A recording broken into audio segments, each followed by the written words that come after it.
नमस्ते दोस्तों। चलिए आज एक नई कहानी सुनते हैं। मेरा नाम राहुल है। आज मैं आपको अपनी कहानी बताने वाला हूँ। मैं करीब 10 साल से एक लड़की से प्यार करता हूँ, निधि को। निधि मेरे घर के पड़ोस में ही रहती है। मुझे उससे पहली नज़र में ही प्यार हो गया था। वो मेरे उस समय का प्यार है जब मैं यह भी नहीं जानता था कि प्यार होता क्या है। मेरे कपड़े का बिजनेस है, काफ़ी अच्छा है। मेरी कोई भी इच्छा नहीं है सिवाय निधि को अपनी ज़िंदगी में लाने की। हम दोनों अभी तो बहुत अच्छे दोस्त हैं। निधि मुझसे सारी बातें शेयर करती है। अभी तक मैंने उसे प्यार का इजहार ही नहीं किया है। निधि का एक सपना है, उसे मुंबई जाकर एक्ट्रेस बनना है, फिल्मों या टीवी में। इसलिए मैं उसका सपना पूरा करने के लिए उसकी मदद की। मैं उसके घर वालों को मनाया और उसे मुंबई भी छोड़ कर आया था। निधि के पापा उसके बचपन में ही चल बसे थे। उसकी मम्मी के साथ वो अपने मामा के यहाँ रहती है। निधि को उस समय बहुत शौक लगा था। कुछ दिनों तक तो वो बोल भी नहीं पा रही थी। मामा को पापा कह रही थी। उस समय से उसका परिवार निकल गया। अब मैं चाहता हूँ कि निधि अपना सपना पूरा करे, इसलिए मैं भी उसकी मदद कर रहा हूँ। लेकिन शायद उतना आसान भी नहीं था। निधि 3 सालों से मुंबई में है। मैं उससे बात करता रहता हूँ, कभी कभी मिल भी आता हूँ। मेरे दोस्त मुझसे कहते हैं कि निधि को प्रपोज कर दूँ। ऐसा बहुत बार उनके कहने पर एक रात मैंने निधि को फ़ोन किया तो उसने वहाँ से कहा, राहुल कहाँ हो तुम? मैंने कहा, निधि मैं अभी घर पर हूँ। वो बोली, घर? मुझे यहाँ एयरपोर्ट पर छोड़ दिया? मुझे कुछ समझ नहीं आया। मैंने बोला, निधि मैं राहुल। वो फिर बोली, हाँ बोलो। मैंने बोला, मुझे तुमसे कुछ कहना है। ऐसा कहकर मैंने आई लव यू बोल दिया। मेरी खुशी का तो ठिकाना ही नहीं रहा जब निधि ने भी आई लव यू टू कहकर राहुल बोला और बोली, मैं आ रही हूँ सुबह तुम्हारे पास। सुबह वो भी आ गई और साथ में उसके माँ और मामा भी। शादी की बात करने मेरे मम्मी पापा मानेंगे या नहीं इसका तो मुझे पता ही नहीं था। लेकिन उनके जाने के बाद मम्मी बोली कि 3 दिन में शादी है। मैंने बोला, इतनी जल्दी? मम्मी का मुंह थोड़ा उतरा हुआ था। वो बोली, यह सब तुम्हें पहले सोचना था। अब तो जल्दी करनी ही पड़ेगी ना। मुझे घरवालों का रिएक्शन समझ नहीं आ रहा था, लेकिन मैं इस बात से ज़्यादा खुश था कि मेरी शादी निधि से हो रही है। जल्दी में ही क्यों हो रही है इसका मुझे पता ही नहीं था, लेकिन मैंने मना नहीं किया। शादी को अभी 3 दिन थे। मुझे निधि की आंखों में अलग सा प्यार दिखाई दे रहा था। ऐसा मैंने कभी पहले नहीं देखा था। हमारी शादी हो गई। शादी की पहली रात सुहाग रात। मुझे यकीन ही नहीं हो रहा था कि यह सब सच है। निधि बिस्तर पर थी। मेरे कमरे का दरवाज़ा लगाते ही वो उठकर मेरे पास आ गई। निधि ने आकर मुझसे कहा, तुम्हें किसी से ने कुछ बताया तो नहीं ना? मैंने कहा, क्या? निधि बोली, मैंने ही मना किया था तुम्हें नहीं बताए। मैं खुद तुम्हें आज बताना चाहती हूँ। और फिर उसने जो बताया वह सुनकर मेरे सर पर आसमान ही गिर पड़ा। वो बोली, वो प्रेग्नेंट है और बच्चा मेरा है। यह बोलते वक्त उसकी आंखों में आंसू थे। यह बोलकर वो गले लग गई। लेकिन यह कैसे हो सकता है? यह पहली बार था जब हम लोग गले लग रहे थे। यह बच्चा मेरा कैसे हो सकता है? और निधि मुझसे झूठ क्यों बोल रही है? उस रात को निधि मेरे कंधे पर सोई और न जाने क्या क्या बातें कर रही थी। पर मेरा तो बुरा हाल था।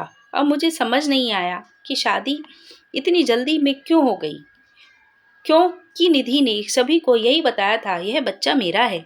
इसलिए घर वालों ने शादी के लिए इतनी जल्दी की। और हाँ कहा, मेरा प्यार निधि के लिए बहुत था। अब मुझे ऐसा लग रहा था कि मैं बेवकूफ़ बन गया। पर निधि जब भी बोलती उसकी आंखों में सच्चाई ही रहती। बार बार यही कहती कि वो मुझसे बहुत प्यार करती है और वो खुश भी बहुत थी। मैंने यह सब 2 महीने तक देखा। इस दौरान मेरे मन में न जाने क्या क्या चल रहा था। फिर एक रात मैंने निधि को कहा कि निधि यह सब क्या है? यह बच्चा किसका है? वो बोली, राहुल क्या मजाक कर रहे हो? मैंने बोला, निधि तुम मुझे सच सच बताओ। मैं तुमसे प्यार करता हूँ। यह बच्चा किसका है? मैं इस बच्चे को अपना लूँगा। वो रोने लगी, बोली, क्या बोल रहे हो तुम? मुझे ऐसा समझते हो?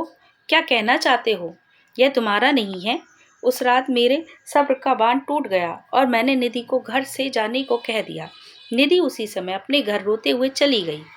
हमारे घर वालों को यह बात पता चल गई थी। निधि मेरे प्यार का फ़ायदा उठा रही थी।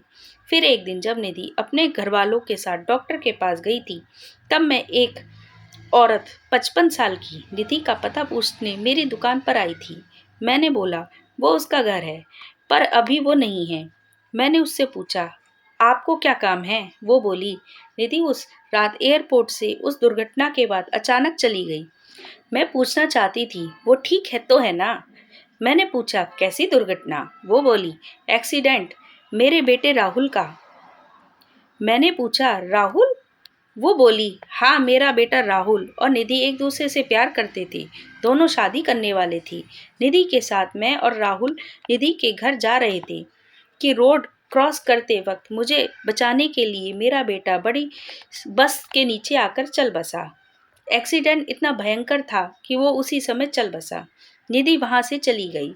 मैं ये देखने आई कि वो ठीक है ना। अब मुझे सब समझ आ गया। निधि जिससे प्यार करती थी उसका नाम भी राहुल था और उसकी आंखों के आगे वो चला गया।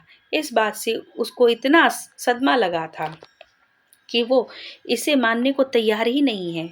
वो इस समय सदमे में है और मुझे ही राहुल मान रही है, जैसे बचपन में अपने मामा को पापा मान रही थी। इसलिए उसकी आंखों में सच्चाई दिख रही थी। मैंने भी ठीक उसी समय उसे फ़ोन किया और प्रपोज कर दिया था। इसलिए वो इस तरह से बात कर रही थी। उसकी आंखों में जो प्यार है वो उस राहुल के लिए है, बल्कि मेरे लिए नहीं है। मैंने उसे निधि से मिलने ही नहीं दिया और उन्हें कहा आप जाएं, मैं उसका पति हूँ, मैं उसका ख्याल रख लूँगा। मैं नहीं चाहता था कि निधि को सब याद आ जाए। निधि जब घर आई तो मैं उसके पास वापस आ गया। मैंने बोला निधि सॉरी। वो रोने लगी, बोली तुम्हें इस हालात में मुझे खुश रखना चाहिए और तुम मुझे रुला रहे हो। उसको रोता देख मुझे भी रोना आ गया। निधि इस हालात पर मुझे समझ नहीं आ रहा था कि मैं क्या करूं।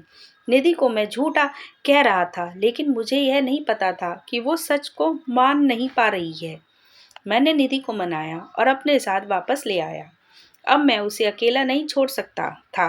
मैं जानता था कि वो मुझसे नहीं उस राहुल से प्यार करती थी, लेकिन मैं तो उससे प्यार करता हूँ और अभी उसे इस हालत में अकेला भी नहीं छोड़ सकता। निधि भी मेरी है और उसका बच्चा भी। अब बस मैं चाहता हूँ निधि खुश रहे। आगे क्या करना है, कैसे उसे इससे बाहर निकालना होगा, यह सोचने का विषय है।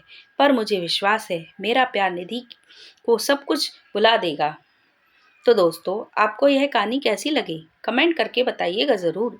आपको कहानी अच्छे लगे तो लाइक करें और चैनल को सब्सक्राइब भी करना ना भूलें। Thank you very much.